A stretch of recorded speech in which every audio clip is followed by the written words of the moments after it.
Anchoring आजकल एक बहुत प्रचलित चीज हो गई है। पहले भी होते थे, निवेदन होते थे, पहले लोग निवेदन करते थे, एंकरिंग करते थे और बहुत सारे नाम उसको अलग अलग दिए जाते थे। अनाउंसर नाम बहुत ज्यादा मशहूर था, लेकिन एक दौर था रेडियो का जब रेडियो पर वो आवाज गूंजा करती थी और उस आवाज की कॉपी करके कितने ही लोगों ने अपनी रोजी रोटी का जरिया बनाया। लेकिन वो आवाज संगीत के शोज तक सीमित रही, लेकिन उनका एक बहुत जाना पहचाना अंदाज था।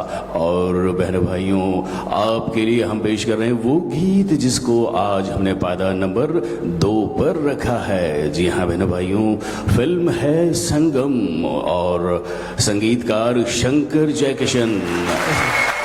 ये एक पैटर्न होता था। तो आप रेडियो के लिए काम करें, टीवी के लिए काम करें, सकाड़ है, सकाड़ के अगर किसी पत्रकार की तरह हैसियत से जब आप किसी के पास जाते हैं, वो इंटरव्यू करते हैं किसी का, तो वो भी एंकर ही करता है। तो सवाल ये है कि आपकी तैयारी कितनी है, आप उसकी तैयारी किसका आप इंटरव्यू करने जा रहे हैं उसके बारे में आपको कितना सारा पता है। आप जब काम करते हैं, अगर आपको करना है अच्छा, तो आप एक स्टोरी बना लीजिए और उसको रटने की कोशिश मत कीजिए।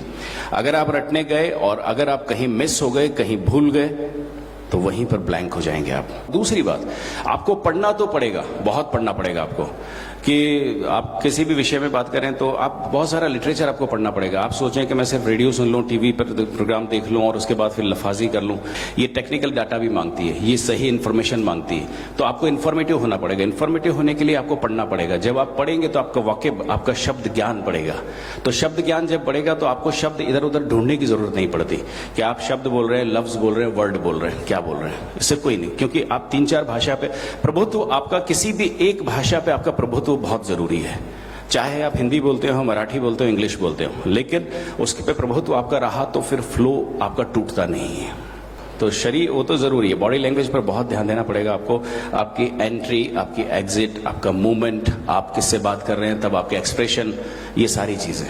वॉइस मॉड्यूलेशन के लिए आपको कुछ जो डॉक्यूमेंट्रीज बनी हुई हैं, ऑलरेडी जो डॉक्यूमेंट्रीज बनी हुई हैं, किसी भी विषय पर डॉक्यूमेंट्री बनी हो उसको आपको सुनना है। चाहे आप ओमपुरी को सुनते हो, और नसीरुद्दीन शाह जी ने बहुत सारी डॉक्यूमेंट्रीज में आवाज दी है। कुछ और पुरानी आवाजें, ओम शर्मा हैं, उन्होंने आवाज दी है। इस तरह की कुछ आवाजें हैं जिन्होंने डॉक्यूमेंट्रीज में आवाज दी हैं। और वॉइस मॉड्यूलेशन पे काम करना है तो आपको कुछ थिएटर, जो रिकॉर्डेड थिएटर हैं, थिएटर से मेरा मतलब है कि ड्रामा और प्लेज जो करते हैं, तो उनको आपको सुनना पड़ेगा, उनको आपको देखना पड़ेगा। ड्रामा के अंदर सबसे ज्यादा ड्रामेटिक बोला जाता है क्योंकि आपको उसको एक्सप्रेस करना रहता है स्टेज पे से।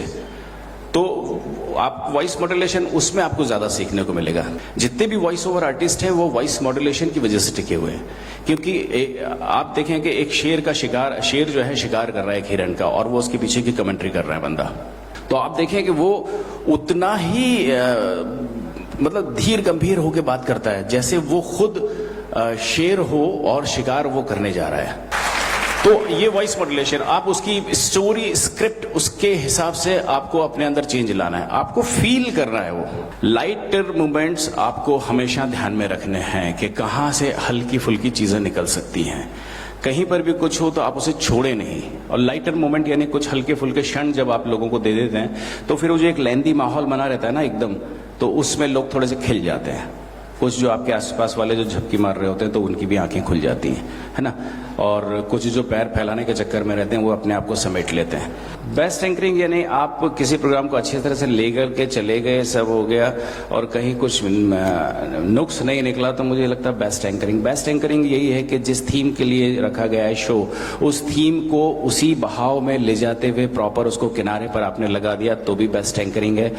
आजकल एक यूट्यूब, मतलब नेट से एक बहुत नुकसान भी ये हुआ है कि हम ज्यादातर लोग नेट का सहारा लेते हैं। नेट जैसे हम लोग खोलते हैं, उस पर जाते हैं, उसकी साइट खोलते हैं, तो वही डिटेल्स सबको मिलती हैं और वही डिटेल्स मिलने की वजह से सब लोगों के पास वही किस्से होते हैं। किसी को भी आप उस सब्जेक्ट पर बात करने के लिए कहेंगे तो ज्यादातर जैसे ही कोई बोलना शुरू करेगा तो बोलेगा हाँ ये तो सुना है, ये तो पढ़ा है, तो हाँ ये तो पहला होता है ना अपन, तो कलर ऐसा ऐसा करके फिर वो बातचीत जब शुरू हो जाती है ना, तो फिर आप वहां पर थोड़ा सा बैकफुट पर आ जाते हैं। तो आप कुछ नया करने की कोशिश करें कि वहीं पर आप तीसरी बार, दूसरी बार जब प्रोग्राम करने जा रहे हैं तो यही बातें रिपीट ना हो, फिर से ना हो आपके साथ, उन लोगों के सामने कुछ नयापन लेकर के जाएं, और वही सक्सेसफुल एंकर होता है, मुझे ऐसा लगता है।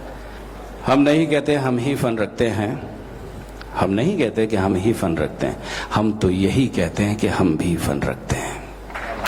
Thank you very much. फिर सर, कल तो रुकिए। दिन पर हम लोगों ने सुना था, बहुत सारी चीजें हम लोगों ने सुनी, आप लोगों ने मजा लिया, लाइव मेरे साथ आपने बातचीत करी। कभी कुछ रहा तो आप जरूर कांटेक्ट कीजिए, बात कीजिए, हम लोग बातचीत करेंगे। किसी भी तरह का कुछ और सुनना है आपको